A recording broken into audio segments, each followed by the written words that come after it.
Hi, everybody, and a really warm welcome to the latest episode of our Geostrategy in Action series. Today, we are focusing upon the government and infrastructure sectors. A particular passion of mine is it's my background, and so I'm really pleased to be talking about this and how it intersects with geopolitics today. So geopolitics plus government plus infrastructure, really looking forward to it. And I'm really pleased to be joined by our global government and infrastructure leader, Catherine Friday, from Melbourne, Australia today. So Catherine, a very warm welcome to you. Thank you so much, Oly. Delighted to be here with you. And it's great to be amongst old Australian colleagues again. It's really nice to be there. So Maybe we'll go with long-standing rather than old. We'll go with long-standing. Yes, much better. Long-standing Australian colleagues. So we speak in the week after the G7 summit, which is obviously a really big sort of set piece event. But we're going to range much more widely than just the G7. And but Catherine, maybe I'll start by saying at a really high level, sort of, tell me about the G7 summit. What came out of it? What were some of the themes that were covered? Now, I know obviously the situation with Israel and Iran came up, and President Trump left early because of that issue. But we're going to mainly steer clear of that because we've talked about that on other podcasts. But tell me a little bit about the G7 and the kind of context for it and some of the issues that were covered, and we might dive a bit more deeply into some of those issues. Absolutely, Oly, and really glad to. So the context of the G7, I'm sure all of your listeners would be acutely aware of, but clearly it's against a background of what has been a very turbulent beginning to the year and beginning to the White House administration. There have been lots of changes in economies around the world as a consequence of some of the decisions that have been taken by the White House, and it's really interesting to see how those played out in the context of the G7. Probably the thing that really defines how the G7 ran was that there was no sort of all-encompassing communique at the end of it. And of course, that tends to be one of the defining characteristics of the G7, or historically G8, that at the end of them, there would be a communique on all of the ways that we agreed about, all of the ways we're going to work together in new and improved multilateral arrangements to make the world a better place. This G7 didn't have any comprehensive communique at the end of it. Instead, there were very specific joint agreements and announcements around those particular areas where common ground was reached. And they were around things like AI and critical minerals and the future of quantum. So they were very specific, very particular issues. And I think it's really important that leaders did strive to find those points of common ground and then be public in their commitment, given that those areas that they focused on are areas that will shape the future of all of the economies and societies in which both they as leaders and indirectly other countries will need to operate in the future. But it was very much a theme of trying to find common ground on very particular things and a focus on creating unilateral or bilateral agreements on some things rather than sort of the more historical focus on multilateral broad thematics of agreement. So I think that kind of defines the reality in which we find ourselves operating at the moment. A great summary, and we might come back to that sort of unilateral versus multilateral piece, maybe just towards the end, because we get lots of questions about it. But I think one of the things that's really interesting is that we, in particular in this video cast, we spend lots of time talking about how, in a sense, geopolitics, which is obviously sort of caused by government, is impacting the private sector. But I think it's really interesting to be saying, well, actually, governments, they're obviously kind of drivers of geopolitics, but they're also influenced and takers by geopolitics, and they're having to operate in a, as you said, in a kind of a different world with different kind of possibilities at the moment. And I do think that's really interesting that government both is sort of actor, but also kind of impacted by geopolitics. And so let's double click on a couple of things that you mentioned there. So you talked about AI, you talked about quantum as well, right, which actually sort of is less in the news now. It's been overtaken by AI a bit. So what were some of the kind of concerns and agreements around that sort of data, quantum, AI space? So I said the big one that overrides a lot of it is cyber specifically, and broad issues of national and citizen security and sovereignty, and a strong recognition that once quantum is a more readily accessible technology and is more readily used, a lot of the regulations and a lot of the controls that countries have put in place over recent years to protect data and to protect sovereignty effectively become null and void, because quantum completely changes the game. So how do we move forward providing for mutual respect, protection of citizen data, of national data? What are the sorts of arrangements we want to have in place, the sort of regulatory and ethical frameworks that need to be in place, so that we can both achieve the sort of to be slightly punny about it, to achieve kind of the quantum leap forwards that these new technologies provide for, but at the same time having in place the safeguards that we haven't had to consider before, because they haven't been widespread. But almost in one fell swoop, they knock out of the park all of the historic controls and risk management systems that we've had in place. So how do we think about that going forward?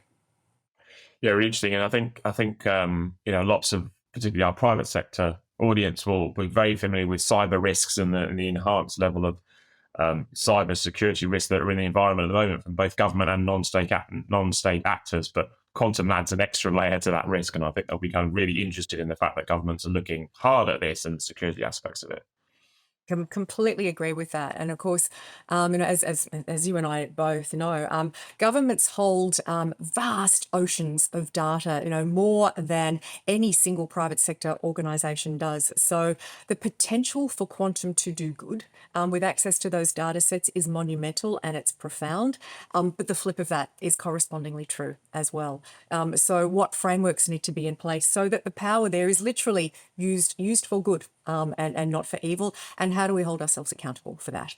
Yeah, that's such a great example of that point I was making, of the fact that government, it sets the kind of the rules of the game in the environment that we all will operate in this space, but also because it has all this data, whether it's health data, I guess defense data, social security data, it also has to get its own house thoroughly in order too. And I think that's a really great example of that point.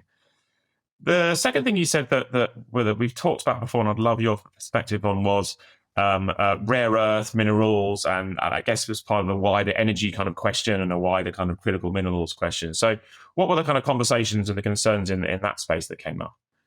So strong recognition that we can't continue to have access to critical minerals at any cost, particularly when it comes to talking about the human cost.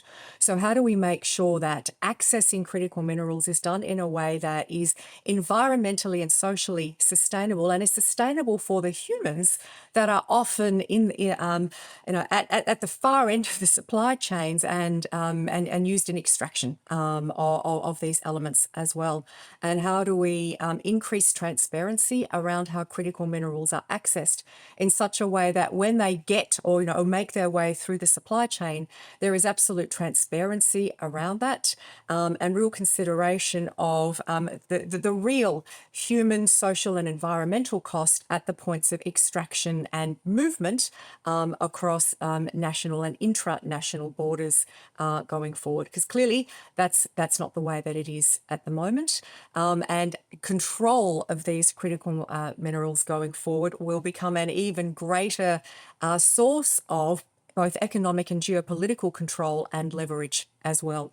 So increasing transparency around this has both really important, sort of care and responsibility elements for the people that are within the process, but it also creates, as part of that, greater geopolitical and economic transparency as well, which is also a very good thing, of course.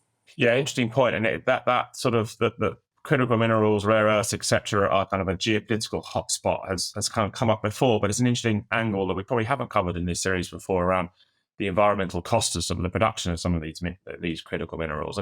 And in that context, it's worth mentioning that as is now traditional, the G7 isn't just the G7, is it? None of the other countries and institutions get invited, and in particular, I guess Australia, that has many of those critical minerals, but several other countries that are potential sources or sources of these minerals are also invited. And so the G7 is much more than the G7 in some ways. And again, we might come back to that, I think, because you raised right at the beginning the issue of multilateralism and sort of regional agreements and those kind of things as well. But let's keep on the substance of the topics. And so this video cast definitely can't not talk about tariffs and economic competition and economic security issues more broadly. And obviously that's front of mind for lots of people at the moment, given the ongoing tariff negotiations, but also the fact that tariffs and non-tariff barriers have been a feature of the landscape actually for 5 to 10 years now. And so what did the summit cover these issues? I know it's obviously sensitive at the moment, but what was the approach of the summit to tariffs, etc.?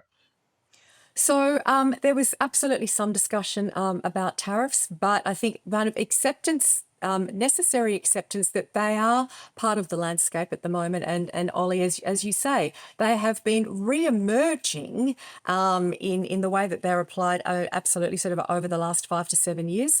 And we've been sort of creeping away from the period of probably global economics and trade the way I and possibly you would have learnt about it in school and university last century, where everyone was talking about global free trade agreements and global efficiency and nation states playing to their strengths and looking at real free movement of people and goods around the planet. And of course, we have well and truly moved away from that now.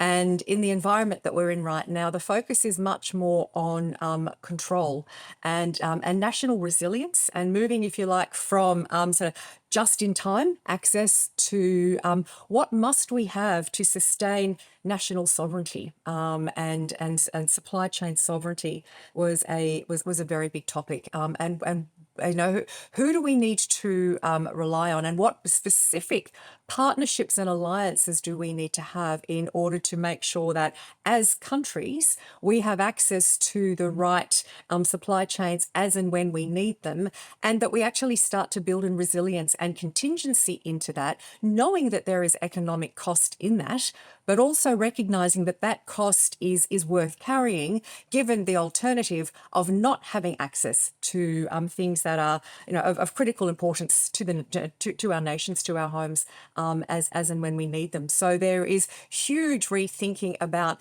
who we are trading with, and why we are trading with them, and how we are trading with them for very specific sovereign capabilities in ways that we possibly haven't thought about in some generations.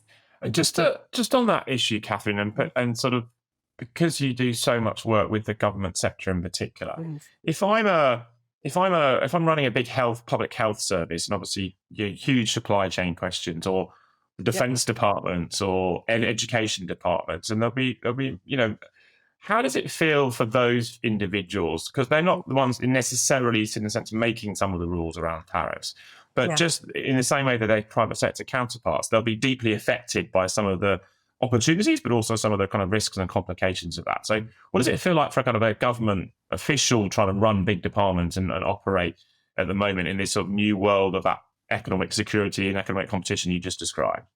It's really interesting you ask that. I've been having a number of discussions with our clients around the world on that exact question over recent weeks, as you would expect. And in some respects, and this observation is really going to date me, but in some respects, some of the discussions really remind me of discussions we were having with clients in the lead up to Y2K. So it's, what are those elements of our process that are absolutely time critical? What are the periods of time over which they are time critical? What do we need to have access to and when? Where do we need to build contingency into our systems? Where do we need to have stockpiles of particular things in anticipation that, as you say, our access to types of fuel, our access to types of medical supplies, our access to types of medicines or vaccines, whatever it might be, all of these things may be compromised for time periods over which we have no control. So for me, it's a little bit of kind of back to the future come 1998, 1999, just in terms of that change of thinking it's the first time a number of government leaders have had to think about that way this century. Yeah, really interesting, actually. I hadn't thought of the parallels between that period and this period, but that often doesn't come up. But that's a really interesting parallel. And look, we've indexed a bit on the G7. I just want, before we end, more broadly, when you see the government and the broader infrastructure sector too, kind of what are the are there any other issues we haven't talked about today that are kind of top of mind for government folks at the moment? And we've covered a lot. So anything missing we should cover? And look, and this won't come as any surprise to you or to any of your listeners, but AI is very much front of mind for everyone. And the governments we're working with around the world are at different places on their journey with AI. Some are already up and using it and are quite progressive and advanced in the application of it. Others are just early steps. But I think all of our government clients recognise that in an era where there are increasing demands around productivity, massive decisions that need to be made fast, using vast data sets. And meanwhile, the increasing demands for local and improving service delivery to citizens on the ground as well. AI has actually got to be part of the picture there. And so, what do they need to do in terms of thinking about what is their AI strategy? How does that actually fit within the policy portfolio for which they are responsible? And how are they engaging with partners both across public sectors but also in the private sector as well, to think about where they start and how they start, and what are the portfolio questions where they can start using AI effectively and minimising their risks at the same time. So I know there's a lot in there, but so the executive summary to the what else are people thinking about? It's AI. AI, yeah, very good. So AI, quantum, critical minerals, tariffs, non-tariff barriers. It's in exactly the same way that the private sector is having to deal with a lot. So are people within government, right? As well as making the rules and trying to know all the laws and all the things they're going to break, they're also, as actors, as operators, dealing with so much too. And that's probably a really good place to stop that bit of the discussion. But I'm going to ask you one more question, Catherine, which is we mentioned up front, and you put it very eloquently, the sort of this balance between multilateralism, between entities like the UN and unilateral action and sort of small groups getting together. We get asked this a lot, sort of, what do you think what's the future of international cooperation sort of look like at the moment? Like, what's your best guess in this space, right? Because it's clearly none of us have a crystal ball.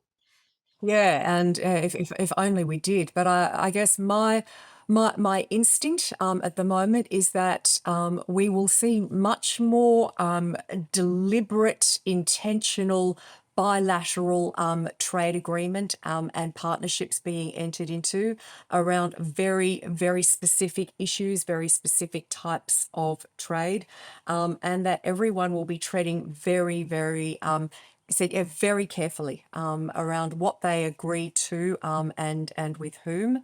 And whilst old alliances will always, continue to have weight, and we will continue to look to our international friends, nonetheless, everyone will be shoring up their own pantries, as we all do, kind of when you think you might be going into winter. Yeah, very good. And look, I think that's a really interesting topic. We get so many questions about that, and so that might be a topic for a different day, actually. So we'll put that on our list of things to cover. So we've gone a little bit over time, but my passion for government couldn't stop me here. So Catherine, thank you again for joining. Really, really interesting. So thank you so much. Thanks for having me, Oly. It's always a delight to chat with you. And thanks to all of those of you who joined us today. We hope you found it really interesting. There are lots more episodes on a really diverse set of topics out there at the moment. So do take a browse of the other episodes that are out there, and have a great rest of your day.